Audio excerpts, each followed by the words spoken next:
السلام عليكم ورحمة الله. أعوذ بالله من الشيطان الرجيم. بسم الله الرحمن الرحيم. ما كان الله ليذر المؤمنين على ما أنتم عليه حتى يميز الخبيث من الطيب وما كان الله ليطلعكم على الغيب ولكن الله يتبي من رسله من يشاء فآمنوا بالله ورسله وإن تؤمنوا وتتقوا فلكم أجر عظيم. صدق الله العظيم. سورة آل عمران surat 3 aya 179. mbokki daara ji aaya bi nu leen indil tey mi ngi nekk suratu ali imran. suratu ali imran mooy ñetteelu saar ci kaamil bi. ma kaana allahu li yadara almuminina ala ma antum alayhi xatta yamiza alxabisa min altayib. sunu borom subhanahu wa taala daf ci wane ne moom rek moo xam doomu aadama. borom bi moo xam moom rek kan mooy aji gëm ak kan moo gëmul. kan mooy ab naafiq ak ku nekkul naafiq. borom bi nee na jullit yi lii nu nekkee ak yonent ak lii ñu nekkee ci àddina duma bàyyi nii mu wéy. affaire bi leerul ku ñëw rek ni jullit laa raaxaloo ci diini ji def lu la neex. borom bi nee na fokk ma créer ay conséquences yoo xam ne daañu ci xam ñi gëm dëgg-dëgg te yor ngëm gu wér ak ñi nga xam ne ay naafiq lañu gëmuñu dara. ci kaw nii rek la ñuy wone ak ngëm te fekk seen biir daray valeur newu ca. moo tax gis nga sunu borom. lu mu def rek nangul même soo comprendre gul sax li xew lu yàlla def rek nang ko gërëm. yonent da daan dem xare ànd ki saxaabaam xoolal yonent ak cër ba mu am ca yàlla. mu dem xare ñu gañe ko léeg-léeg ñu dóor leen gaañ leen nangu seen alal ñibbisi. am ñu bari dañ daan jaaxle naan lii diine bii kon du dëgg waay lu toll ni yonent di xeexal yàlla ñëw ay yéefar yu gëmul dara di ko gañe lii kenn mësu ko gis. fekk sunu borom la. sunu borom moo ne dafa bëri ñu ñëw rax ci mbir mi te ay naafeq la ñi ngi ci biir plan bu yonent bi teg ñoo koy teggi. lu julli di nas pour avancer diine ñi ngi ci suuf di nësaxal te duñu mas a wane seen bopp. borom bi ne foog mu daaneel seeni maska. bokk na ca nam koy defee mooy ñu dem ànd ak jullit yëpp xeexi yàlla def ñu gañe jullit yi ñu xam ñan ñoo cay naafeq. parce que am ñoo xam ne bu xare bi di tàng rek ñu daw buñ leen gañee ñu daw. ñenn ñi murtad génn ci diini ji ne lii bu doon dëgg kenn duñu gañe. xam nga ne kon ñoom neex moo leen fa yóbbu affaire bi du metti. moo tax sunu borom di créer tension yu tàng yu metti yooyu ñu gëm rek a fay des.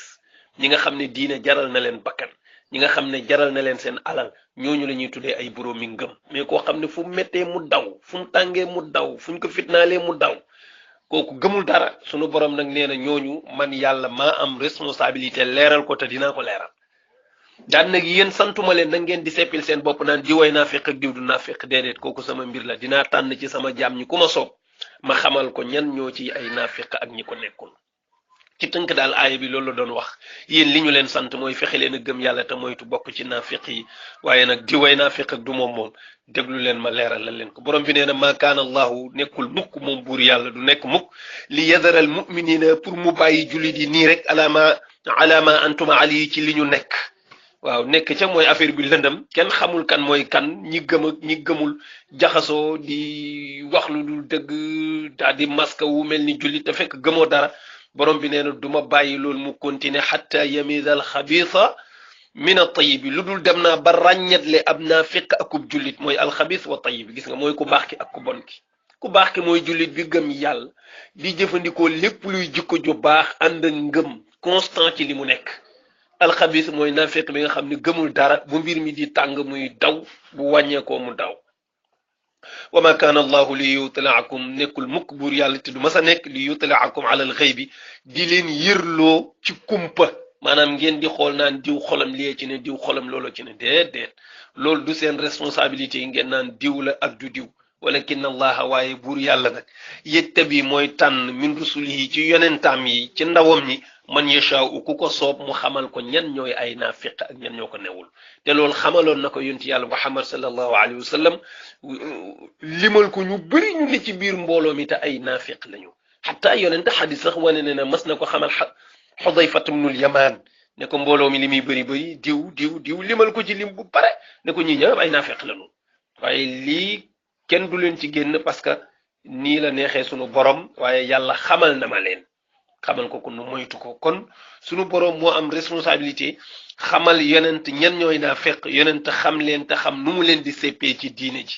kon yéen li ñu leen sant mooy fa aminu billahi gëm leen buur yàlla wa rusulihi ak ndaw yu mu yónni wa in tu'minu su ngeen gëmee yàlla dëgg ngëm wa tattaxu ngeen moytu lépp luy ak naafiq kon day fa lakum ñeel na leen ajrun azimun yool bu rëy yool bu mag a mag ca kanamu yàlla ëllëg yàlla ñu ko yàlla defal mooy pay gu rëy donte sax pay lañ koy tuddee ca yàlla waaye lam nuy defal ëpp nag pay loolu ak may la dëgg yàlla ñu ko yàlla defal sadaqallahu alazim wasalaamu aleykum wa rahmatullahi wa barakaatu